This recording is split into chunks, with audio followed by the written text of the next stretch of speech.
E aí, patriotas, como é que vocês estão? Eu sou Deicon Silva, sejam bem-vindos a mais um vídeo no canal. E se você é novo por aqui, já se inscreva no canal aí embaixo e clica no sininho também para ativar as notificações e você não perder nenhum vídeo novo, tá certo? Bom, recentemente o ex-condenado, ex-presidiário, ex-corrupto Lula se reuniu com o FHC.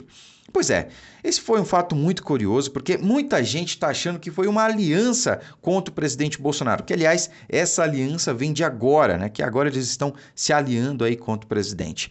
Mas não tem nada de novo nisso aí. Essa aliança ela é muito antiga e nesse vídeo eu vou mostrar isso para você. Então acompanhe ele com muita atenção até o fim, tá, pessoal? Primeiro a gente precisa deixar isso muito bem claro. PT e PSDB não são esquerda e direita, né? PSDB, o próprio nome já diz, PSDB, Partido da Social Democracia. Sempre que você ouvir falar em social-democracia, né, esse termo muito bonitinho, social-democracia, pessoal, social, ele se remete a socialismo, à esquerda, né? Então sempre que você ouvir isso aí, cara, corra.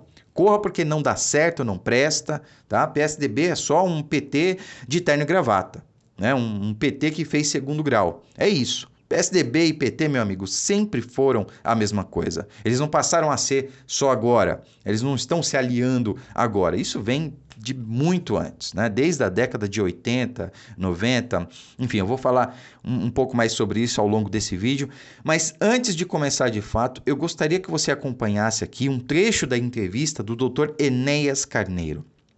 O melhor presidente que o Brasil não teve, sem dúvidas. Eu gostaria que você prestasse muita atenção, tá? E desde já, peço também que você compartilhe esse vídeo e dê o like aí para que ele chegue ao maior número de pessoas possível, tá ok? Vamos lá, eu quero que você acompanhe comigo aqui o trecho da entrevista dele no programa que acho que é do Serginho Groisman, né? Se eu não me engano. Era a década de 90 esse programa, tá, pessoal? Mas já naquela época o Dr. Enéas tinha essa visão. Vamos acompanhar. Se não chegar ao segundo turno e se houver o segundo turno e se continuar essa bipolarização... Nessa entrevista ele era candidato à presidência, tá? Acho que é em 94, se não me engano. Entre Lula e Fernando Henrique, qual vai ser sua posição? Bom, com a mesma clareza com que eu falo sempre. O senhor me conhece bem. Terceira vez ou quarta que estou no seu programa. Exato. Se eu acreditasse em qualquer um dos senhores que aí está, como candidato à presidência da República, como candidatos, né? Eu não teria entrado no processo. Eu não acredito neles. Transparece-me, né? Transparece para mim, nas alocuções que eles proferem, sempre mentira. Sempre uma hipocrisia gigantesca. E de modo que eu estou sendo mais uma vez sincero. Se não chegar, não estarei do lado de ninguém. Recolho-me a minha posição de um cidadão comum, de professor de medicina. Se o senhor me permite, eu queria fazer um comentário, posso? O comentário é o seguinte: não existe isso que aí está tão decantado em prosa e verso pela imprensa. Isso é falso. Isso é falso, isso é fabricado. Tenta-se convencer a opinião pública, e não sou só eu quem diz isso, muita gente boa, que existe essa bipolarização para que a sociedade aceite isso já como fato consumado. Para que ela não... Percebe aqui? Percebe que o Dr. Enéas fala? Já existe aí uma ideia de que há uma bipolarização, né? Essa ideia aí que foi amplamente propagada pelos meios de comunicação na época, pela mídia, pela imprensa, né? Todo mundo, para que se já normalizasse essa ideia de que havia uma bipolarização, né? De que havia uma esquerda e uma direita disputando.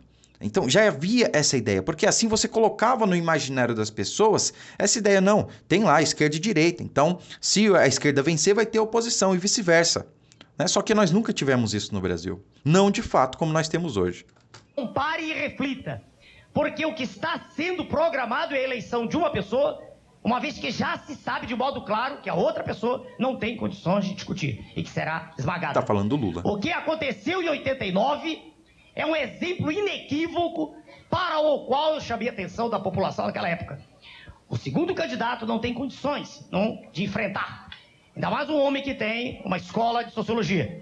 Então o que está sendo programado, sem dúvida, é que um candidato deve ser eleito.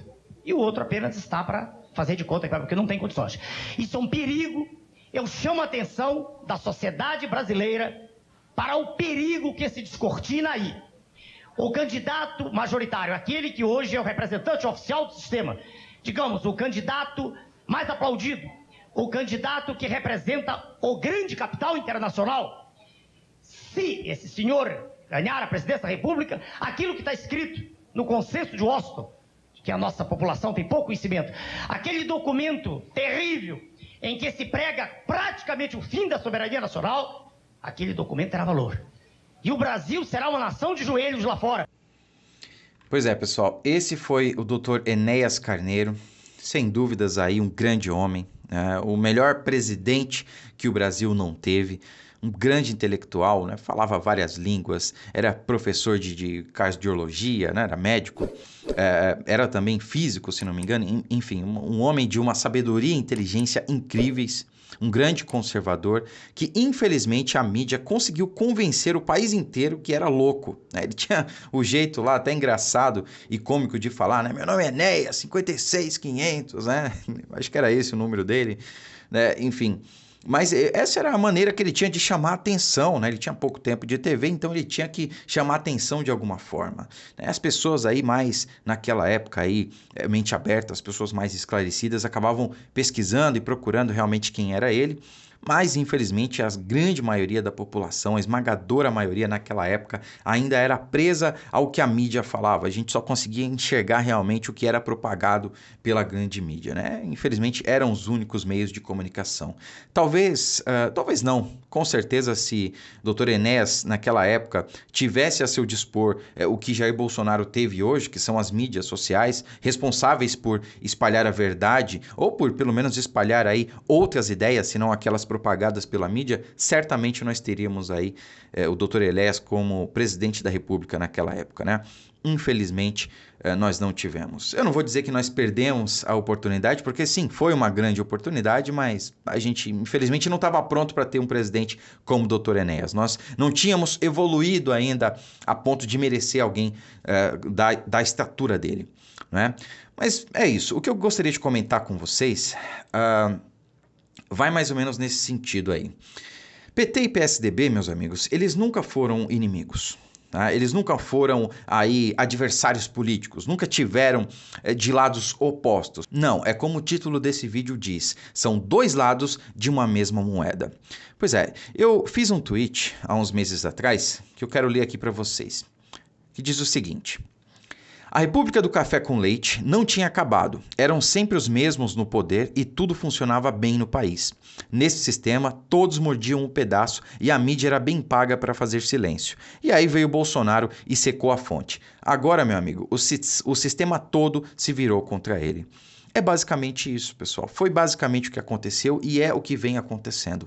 Nós tínhamos aí um conluio entre PT e PSDB, entre esquerda, né, e direita, no país, protagonizados por PT e PSDB, onde era mais ou menos aquela história, olha, vamos se unir aqui, vamos fingir que a gente é inimigo, vamos fingir que a gente não se bica, né, que a gente é oposição, dois extremos aí, e aí quem ganhar, o que ganhar obviamente vai estar no poder, e aí ajuda aquele que perdeu, né? Que perdeu, entre aspas. Então dá um ministério, dá aqui uma secretaria, enfim, faz parte do sistema ali, faz o conluio. Foi ou não foi o que sempre aconteceu?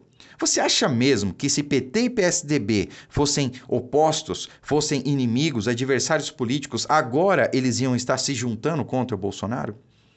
Esse tweet que eu fiz aqui retrata exatamente o que o Brasil tem sido até hoje, né? Até 2018, até a eleição do presidente Bolsonaro. Uma república do café com leite, né? Quer dizer, uma hora governa eu, uma hora governa você, mas vai ser sempre nós, meu amigo, porque a gente tem só a aparência de inimigos. Na verdade, nós somos aliados. O sistema vai estar debaixo das nossas asas.